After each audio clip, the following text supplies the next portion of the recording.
속보. 폴란드 총리 급하게 한국 찾아. 이젠 폴란드 패싱할 것 선언해.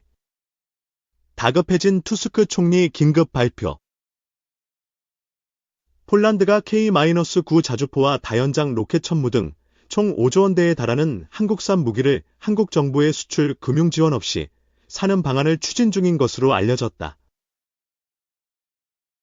방위산업 소식통들에 따르면 폴란드 정부는 2차 계약의 일환으로 하나에어로스페이스에서 K-9 자주포 152문과 천무 72대를 구매하기로 하고 유럽계 글로벌 은행과 자금 마련에 관한 협의를 진행 중인 것으로 전해졌다. 앞서 폴란드 정부는 2차 계약 일환으로 작년 12월과 지난 4월 하나에어로스페이스와 K-9 자주포 152문, 천무 72대 구매 계약을 잇따라 체결했다. 당시 발표된 각 계약 규모는 3조 2천억 원, 2조 2천억 원이었다. 이들 계약에는 올해 11월까지 양국 당국 간 별도의 금융계약이 체결돼야 효력이 발행한다는 전제 조건이 붙었다. 양국 정부 간 협의가 이어졌지만 앞서 이뤄진 124억 달러, 약 17조 원 규모의 1차 계약과 관련한 수출 금융 지원으로 한국 정부의 추가 대폴란드 수출 금융 지원 여력에 제한이 생기면서 합의점 도출이 어려웠던 것으로 알려졌다. 한국 정부와 방산업계는 대안으로 한국 시중은행들을 통한 민간 신디케트론도 제시했지만 폴란드 측은 조달 금리가 더 낮은 당국 간 차원의 금융계약을 강하게 희망해왔다.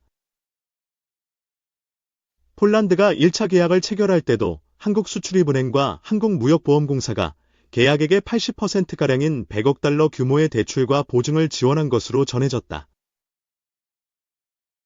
방산 계약은 정부 간 계약 성격이 강하고 수출 규모도 커 수출국에서 저리의 정책 금융보증보험을 지원하는 것이 국제적인 관례다. 한국 정부의 금융 지원을 요구하던 폴란드가 자체 자금 마련으로 방향을 튼 데는 러시아 우크라이나 전쟁 장기화 등 자국 안보 우려가 커지는 상황에서 국방력 강화 일정표에 영향을 줘서는 안 된다는 판단이 부분적으로 작용했다는 분석이 나온다. 우크라이나와 국경을 맞댄 폴란드는 우크라이나가 러시아에 패배하면 자국이 서방과 러시아의 최전선이 될 것으로 우려하면서 최근 수년간 국방력을 강화하는 데 주력하고 있다. 폴란드가 2차 계약의 시작인 K-9 자주포 천무 구매 관련 한국의 수출 금융 요구를 일단 접은 것으로 보이지만 향후 한국이 폴란드를 포함해 추가 대형 방산 수출 계약을 맺을 수 있는 만큼 정부의 방산 수출 금융 지원 역량을 강화해야 한다는 지적도 나온다. 국내 방산업계는 지난 2022년 7월 폴란드와 잭포대 비유되는 초대형 무기 수출 관련 기본 계약을 체결했다. 이어 그해 8월 총 124억 달러, 약 17조 원 규모의 1차 계약 서명이 우선 이뤄졌다. 1차 계약에는 K2 전차 180대, K-9 자주포 212문, P-50 경공격기 48대 등의 공급 계획이 담겼다. 이후 작년 12월부터는 하나에어로스페이스의 K-9 자주포 152문을 시작으로 2차 계약 차원의 개별 계약이 순차적으로 진행되고 있다. 기본 계약에서 K2 전차 1000대를 공급하기로 한 현대로템의 경우 1차 계약에서 우선 180대를 공급하기로 한 데 이어 820대 규모의 대규모 2차 계약을 추진하고 있다. 2025 산업 대전망 전망 다양한 중후장대 미래 경쟁력 확보해라. 각종 불확실성과 리스크에 대응하기 위해 경제의 근간이 더 중요해지고 있다. 제조 현장에서 묵묵하게 대한민국 근간을 떠받치는 중후장대, 업계가 대표적이다. 결론부터 말하자면 중후장대의 2025년 전망은 크게 엇갈린다. 철강금속 가공과 같은 후방산업부터 조선방산 등 전방산업까지 유기적으로 얽혀있는 이들의 미래에 주목해야 하는 이유다. 조선업계의 2024년은 10년 만에 따뜻했다. 2025년도 마찬가지다. 10년 만의 전원 흑자 행진이 2025년에도 이어질 전망이다. 향후 3년 이상 호황을 누릴 수 있을 만큼 넉넉한 수주 잔고를 확보했다.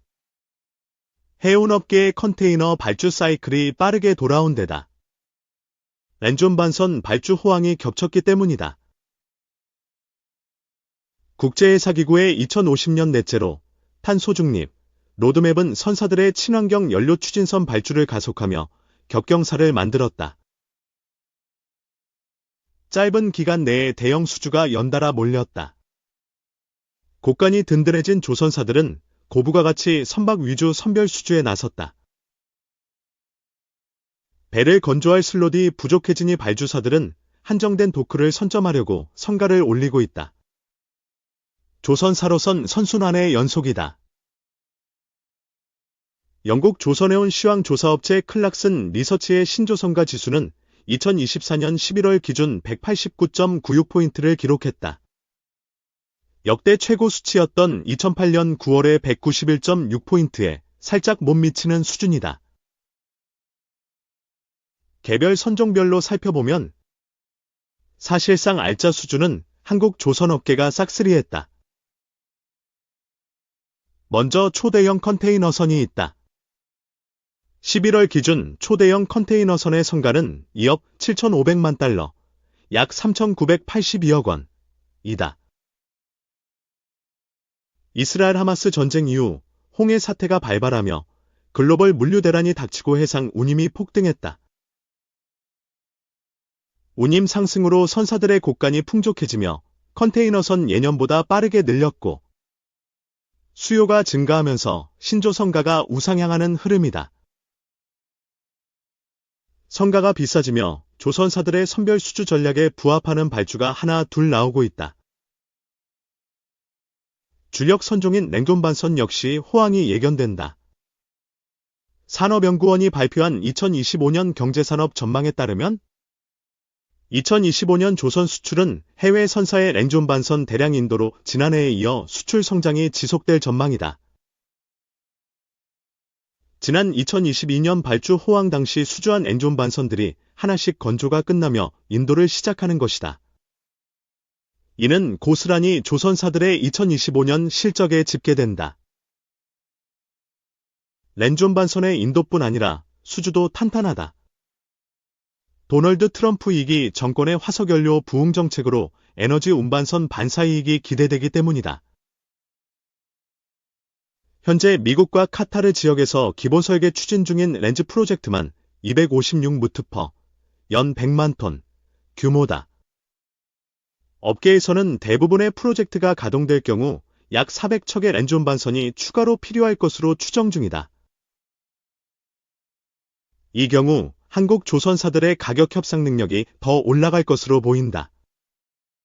이미 2024년 상반기 기준 국내 전체 렌즈 수주 잔고 283척이 남아 있기 때문이다. 국내 조선소가 연간 약 60에서 65척 정도를 엔진 반선에 할애하는 것을 고려하면 3년치를 훌쩍 넘긴 수주 잔고가 있는 셈이다. 이미 2027년 슬롯 51척, 2028년 32척 등 상당량 수주가 확보된 상태다. 더불어 카타르 국영회사 카타르 에너지가 추진 중인 카타르 엔지 프로젝트 예상 수주분 20척까지 확보된다면 슬롯은 이미 가득 찬 상황이다. 이 밖에도 차세대 고부가 가치 선박으로 떠오르는 초대형 암모니아 운반선, 부요식 액화천연가스 생산 설비 역시 한국 조선업계가 대부분의 물량을 수주하고 있다. 2024년은 해운업계의 기묘한 해였다. 2023년 말 당시만 해도 향후 세계적 침체가 예견됐던 해운이건만 정작 2024년 승승장구를 거듭했기 때문이다. 대한민국 최대 국적선사흠은 2024년 3분기까지 누적 매출 7조 5,453억 원, 영업이익 2조 5,128억 원을 기록하며 팬데믹 이후 최대 실적을 거뒀다. 부산항 역시 역대 최단기간의 컨테이너 화물 처리량 2,000만 TU, 1TU 6m 길이 컨테이너 1개를 달성했다. 호실적 배경에는 지정학적 위기로 인한 글로벌 물류 병목 현상과 미중 관세전쟁이 촉발한 중국발 물량 밀어내기가 있다. 항만 파업과 파나마 가뭄도 변수였다. 2025년은 어떨까? 업계에서는 2025년에도 지금과 같은 고운임 기조가 유지되리라 보고 있다. 이미 변수에서 상수가 돼버린 홍해 사태, 완전히 봉합되지 않은 미국 동부 항만 파업, 트럼프 정권의 관세 인상 정책 시행 전 중국의 단기간 물량 밀어내기 등 운임 하락 억제 요인이 여전히 산재하기 때문이다. 대한상공회의소는 지난 12월 12일 트럼프 2.0 시대 2025년 물류시장 전망 세미나를 개최하고 내년 1월 트럼프 2기 관세부가 발표와 미국 항만노조 협상 시한 만료에 앞서 제조업체들의 완제품 밀어내기 선적 증거로 운임 추가 상승 여지가 크다고 내다봤다. 가능성은 높다. 지난 4월에도 바이든 정부가 8월부터 중국산 전기차, 배터리, 핵심 광물 등에 대형 관세를 부과하겠다고 선언하자 중국발 단기간 물량 밀어내기가 발생한 바 있기 때문이다. 당시 대표적 해상운임인 상하이 컨테이너 지수는 지난 4월 1700포인트 수준에서 7월 3700포인트까지 치솟았다. 팬데믹 특수 시절에 근접한 수치다. 미국 동부 항만의 대규모 파업 사태도 언제 터질지 모르는 폭탄이지만 해온 운임적 측면에서는 호재다. 차분히 살펴볼 필요가 있다. 지난 10월 1일 미국 동부와 걸프 해안의 36개 항만에서 대규모 파업이 일어났다. 3일 만에 임시 협의가 이뤄지며 급히 진화됐지만 파업 기간 동안 44척의 선박이 항구에 입항하지 못했고 수십억 달러 규모의 화물이 지연됐다. 전문가들은 당시 파업으로 인한 공급망 혼란이 2025년까지 지속될 것으로 전망한다. 특히 노사 간 쟁점이었던 항만 자동화 문제는 해결되지 않아 2025년 1월 15일 추가 협상을 앞두고 있다. 그리고 일련의 리스크는 모두 운임 상승 요인으로 직결된다. 양정서 한국수출입은행 해외경제연구소 수석연구원은 2025년에는 미국의 금리 인하와 중국의 경기 부양 등 경기가 호전될 변수들이 있으나 미중 무역 분쟁 등 부정적 요인으로 실제 컨테이너 물동량 증가율은 3% 내외에 그칠 것으로 예상된다고 말했다. 한편 선사들의 치킨 게임도 예정된 미래다. 상술한 조선업 호황과 연계되는 이슈로 2021년부터 선박 발주 건조 인도량이 점진적으로 증가하며 선박 공급 과잉이 시작됐기 때문이다. 양정서 수석연구원은 2025년 연간 컨테이너선 인도 예정 물량은 폐설량을 고려해도 최소 5.5% 이상이 될 것으로 예상한다며 2024년 8월 이후 이미 해상 운임이 하락 중인 상황에서 신조선 인도 물량은 시장에 상당한 부담으로 작용할 것이라고 내다봤다. 그는 홍해 사태가 유지되더라도 많은 대형선 인도 물량이 이를 상쇄할 것이며 홍해 사태 해소 시에는 원양 노선 운임이 급락할 수 있다고 전망했다.